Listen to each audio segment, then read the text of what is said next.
அதனால் ரொம்ப துரதிருஷ்டவசமானது. எதிர்க்கட்சி நண்பர்கள் இதை எதிர்த்து வாக்களிப்பதற்காக திட்டம் போட்டிருக்கிறாங்க. தமிழகத்தினுடைய சகோதரிகள் பெண்கள் அவங்க 23ஆம் தேதி அவங்க கோபத்தை காட்டுவாங்க.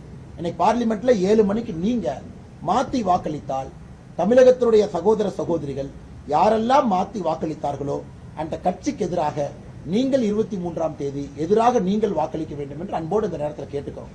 உங்களுக்கு கொண்டு வந்த திட்டத்தை எப்படி பாராளுமன்றத்தில் அரசியல் காரணத்திற்காக அதை திசை திருப்புறாங்க நீங்க பாருங்க.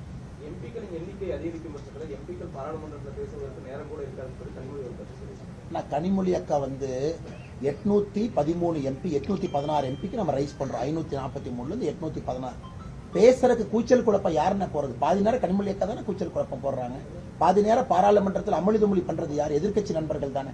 பாரதிய ஜனதா கட்சி நாங்க எங்க அமளிதுமொழி பண்ணி பாராளுமன்றத்தை நிறுத்தி வச்சோம்? இவங்களா அமளிதுமொழி பண்ணுவாங்களாமா? ஐயா தமிழ் படத்துல சொல்லுவாங்க, குண்டு நீங்களே வைப்பீங்களாமா, நீங்களே கண்டுபிடிப்பீங்களாமா. அதனால பிரச்சனையை நீங்களே பண்ணுவீங்க, பேச விடாம நீங்களே பண்ணுவீங்க. இன்னைக்கு மக்கள் எல்லோரும் தெளிவாக இருக்கின்றார்கள். 25 லட்சம் பேருக்கு எப்படின்னு ஒரு எம்பி இருக்க முடியும்? 10 லட்சம் பேருக்கு ஒரு எம்பி வேண்டும். அதை நோக்கிதான் மோடி ஐயா போறாங்க. சவுத் எந்த வகையிலும் பாதிக்கல. எங்களுடைய அகில இந்திய மகளிர் அணி தலைவியே அங்க உட்கார்ந்து இருக்கிறாங்க.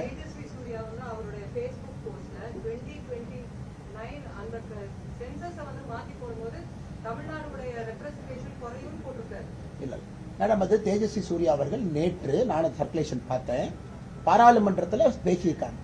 நேற்று காலை ஒரு சின்ன குழப்பம் இருந்துச்சு. அந்த மாதிரி சில பேர் பேஸ்புக்கில் சில மெசேஜ் போட்டிருந்தாங்க. தேஜஸ்வி சூர்யா அவர்கள் அதை கிளாரிஃபை பண்ணி பாராளுமன்றத்தில் ரொம்ப அற்புதமா நேற்று பேசியிருந்தாங்க. தெளிவா தமிழ்நாடுக்கு சார்பாகவும் பேசியிருந்தாங்க. ஓவரால் நம்பர்ஸ் எப்படி இருக்கு அது அமித்ஷாஜி அவர்களும் பேசிட்டாங்க. அதான் பாரதிய ஜனதா கட்சி என்டிஏவுடைய அதிகாரப்பூர்வமான கருத்து. யாருக்கும் இது குறையாது. 2011 சென்சஸ் பேஸ் பண்ணி இது கிடையாது. Net 50% rice. கூட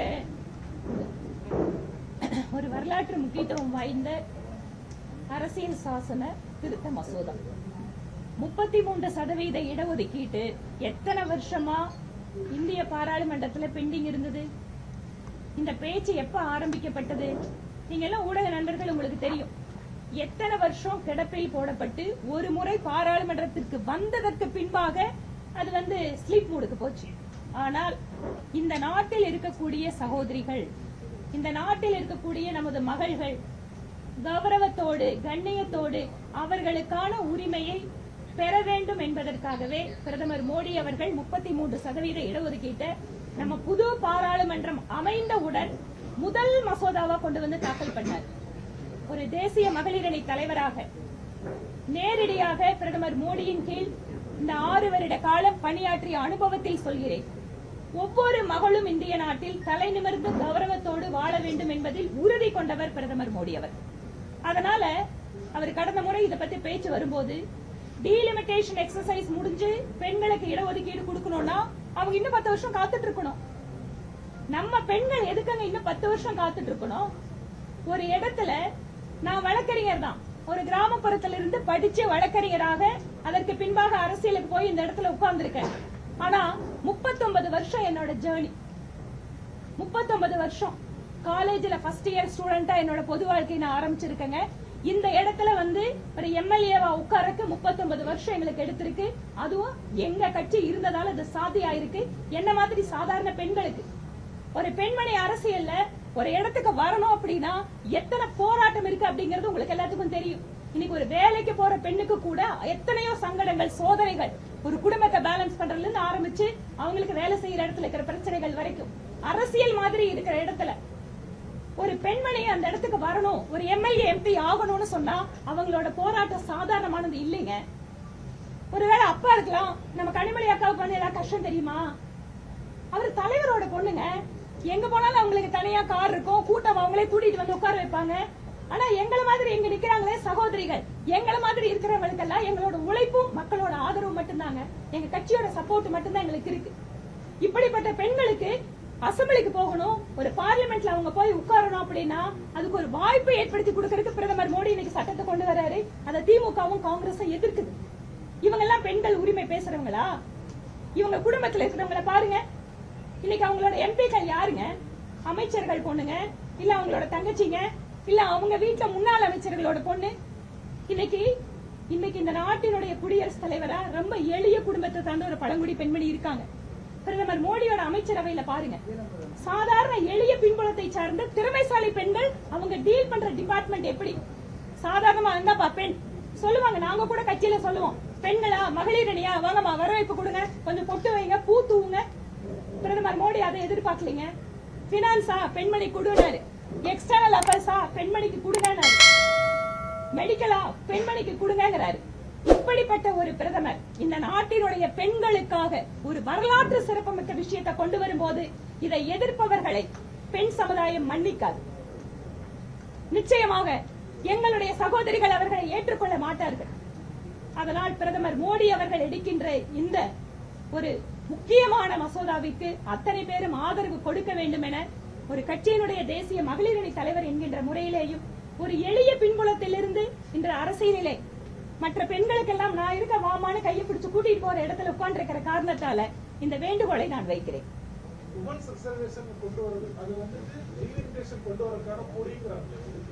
அதாவது மகளிருக்கு கொடுக்கறதுல யாருக்கும் விருப்பம் இல்லைங்க. எங்க வீட்டுல பெண் இருந்தா கொடுக்கறோம். அங்க ஒரு எம்பி சீட் இருக்கா, என்னோட மனைவி அனுப்புறேன், மகளை அனுப்புறேன், தங்கச்சி அனுப்புறேன்.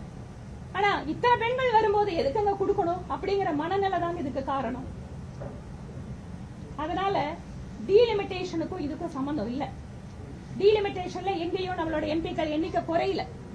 தம்பி அவர்கள் சொன்ன மாதிரி எல்லா ஸ்டேட்டுக்கும் அந்தந்த ப்ரொபோர்ஷனல்ல இன்க்ரீஸ் ஆயிட்டு இருக்கு. இதுக்கும் அதுக்கு எந்த சம்பந்தம் இல்ல.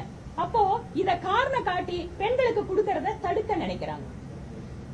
அதனால் இதை தெளிவாக பெண் சமுதாயம் புரிந்து கொள்ளும் என நம்புகிறோம். ஏன்னா நீங்க அரசியலுக்கு யாராவது பெண்ணுங்களை அனுப்புன்னு சொன்னா என்ன சொல்றாங்க, ஐயோ வேணாமா அது ஆம்பளைங்களுக்கே கஷ்டம், லேடிஸ் எல்லாம் போய் அங்க என்னமா பண்ணுவாங்கன்னு கேட்கிற கேள்விதான் இன்னைக்கு சமுதாயத்தில் இருக்கு. ஆனா ஒரு படிச்ச பெண்மணி மக்களுக்கு வேலை செய்யணும்னு நினைக்கிற ஒரு பெண் குழந்தை அரசியலுக்கு வர்றது இதெல்லாம் தடையா இருக்க கூடாதுங்க. நம்ம மாதிரி ஜனநாயக நாட்டுல எல்லாத்துக்கும் உரிமை வேணும். அதுலயும் குறிப்பா பெண்கள் கையில அதிகாரத்தை கொடுங்க, மாற்றம் ரொம்ப வேகமா நடக்கும்.